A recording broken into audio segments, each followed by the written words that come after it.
दोस्तों ये है चाइना, और ये है वो देश जिनकी चाइना के साथ किसी न किसी लेवल पर लड़ाई चल रही है। किसी देश के साथ चाइना की लड़ाई टेरिटोरियल डिस्प्यूट है,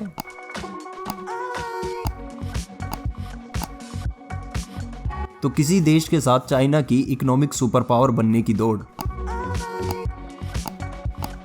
और चाइना की लड़ाई सिर्फ जमीन को लेकर ही खत्म नहीं होती, बल्कि चाइना की लड़ाई अपनी सी बाउंड्रीज को लेकर भी काफी देशों के साथ है। और इन दुश्मन देशों में जहां कई बड़े सुपर पावर्स जैसे कि जापान और इंडिया है, वहीं रिलेटिवली काफी छोटी कंट्रीज जैसे भूटान और नेपाल भी शामिल है। और यूएस के साथ चाइना की इकोनॉमिक सुपर पावर बनने की टसल तो सभी के सामने नजर आती है। और इन सब के चलते अगर चाइना के दुश्मन देशों की लिस्ट निकाली जाए तो वो करीब 19 देशों की लिस्ट होगी। और अगर बात करी जाए चाइना के एलाइज की तो वो लिस्ट बहुत ही छोटी है। तो यहीं पर सवाल ये उठ खड़ा होता है कि ऐसा क्या है कि चाइना ने इतने शॉर्ट टर्म में अपने इतने दुश्मन बना लिए हैं। इस सवाल का जवाब देने के लिए पहले चलते हैं चाइना के लैंड डिस्प्यूट्स की तरफ, और उसके बाद में हम देखेंगे चाइना के नेवल डिस्प्यूट्स, जिससे शायद अंत में हम ये समझ पाएं कि चाइना ने इतने फ्रंट्स पर इतनी लड़ाइयाँ क्यों छेड़ रखी हैं। चीन, India and China, they are important not just from a security standpoint. These patrolling points are necessary for India to assert control over its territory. And the PLA had sent up its troops right up to the patrolling point 15. हमारे 20 जाबाज शहीद हुए, लेकिन जिन्होंने भारत माता की तरफ आंख उठाकर देखा था, उन्हें वो सबक सिखा कर गए।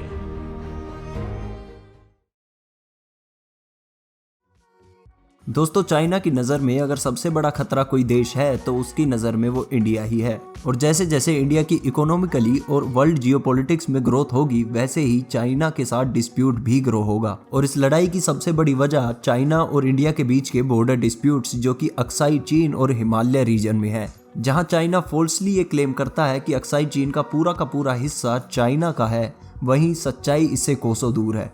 अक्साई चीन का रीजन, जो कि ओरिजिनली जम्मू और कश्मीर स्टेट का ही एक पार्ट हुआ करता था, जिसकी बॉर्डर की लंबाई करीब 1570 किलोमीटर की है, वो चाइना ने इंडिया को 1962 वॉर में हराकर इलीगली कब्जा कर रखा है। और इस इंडो चाइना बॉर्डर, जो कि करीब 38,000 स्क्वायर किलोमीटर का है, इस पर इंडिया और चाइना के बीच काफी मिलिट्री टेंशन्स हुई हैं। इंडिया ये क्लेम करता है कि अक्साई चीन के साथ साथ जो शख्सगम वैली है, जो कि पाकिस्तान के द्वारा चाइना को गिफ्ट में दे दी गई थी, वो भी इंडिया का ही हिस्सा है। वहीं चाइना अक्साई चीन के साथ साथ दौलत बेग ओल्दी का हिस्सा, जो कि अक्साई चीन के ही साउथ साइड का हिस्सा है, उसे भी अपनी टेरिटरी मानता है। और इंडिया चाइना के डिस्प्यूट्स केवल अक्साई चीन तक ही सीमित नहीं है, ये डिस्प्यूट्स इंडिया के ईस्टर्न पार्ट अरुणाचल प्रदेश तक जाते हैं। और इसी के चलते इंडिया और चाइना के बीच काफ़ी ज़्यादा बार टेंशन्स क्रिएट हुई हैं, जैसे 1962 की वॉर, 1967, 2011, 2017 और हाल ही में जो 2020 में अक्साई चीन के रीजन में जो इंडिया और चाइना के मिलिट्री पर्सनल्स के बीच एक टसल हुआ था, जिस टसल में करीब 20 इंडियन सोल्जर्स को शहादत हासिल हुई थी, वहीं करीब 300 चाइनीज सोल्जर्स मारे गए थे। और इतनी सारी टेंशन्स के चलते इंडिया और चाइना के बीच एक छोटी सी चिंगारी भी दोनों देशों को एक फुल फ्लेज्ड वॉर की तरफ धकेल सकती है।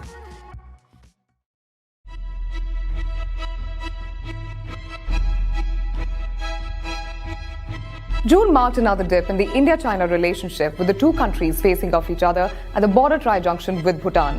In an unprecedented move, Indian troops intervened in support of the Royal Bhutan Army after the Chinese People's Liberation Army refused to stop work on a road leading into Bhutan. The latest on the Doklam controversy now. Bhutan has refuted the Chinese Foreign Ministry's claims that the Doklam dispute didn't involve Bhutanese territory.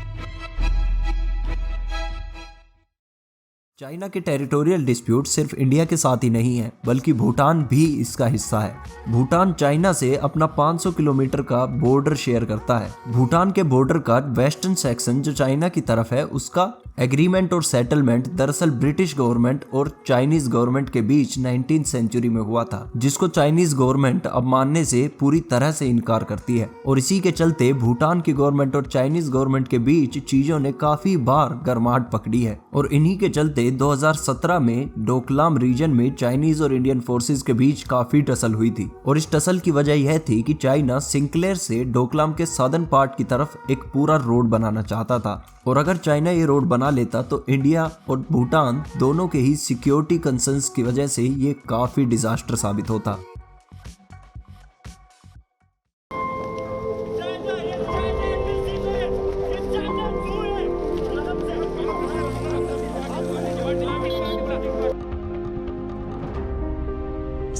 Years after China's subjugation of Tibet, state media said, quote, "The people of Tibet have broken free from the fetters of invading imperialism for good." The propaganda articles said, quote, "Democratic reform had been launched in Tibet, while, quote, feudal serfdom was finally abolished."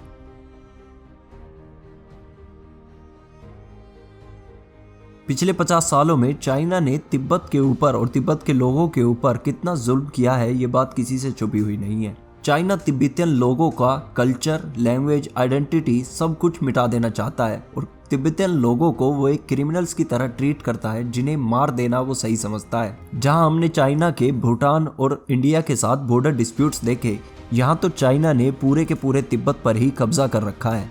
China ये कहता है कि पूरा का पूरा तिब्बत का reason उसका ही एक हिस्सा है, वहीं तिब्बत के लोगों का कहना है कि हम हमेशा से एक इंडिपेंडेंट कंट्री रहे हैं। लेकिन चाइना के ऑक्यूपेशन के बाद आज तिब्बत लीस्ट फ्री कंट्री की लिस्ट में सबसे टॉप कर चुका है। जो चाइना तिब्बत और तिब्बत के लोगों के साथ करता है वो बहुत ही घटिया शब्द का इस्तेमाल आप इसके लिए ज़रूर कर सकते हैं, लेकिन चाइना के लिए ऐसी घटिया काम करना बड़ी ही आम बात है और मंगोलिया इसका अगला शिकार बनता जा रहा है।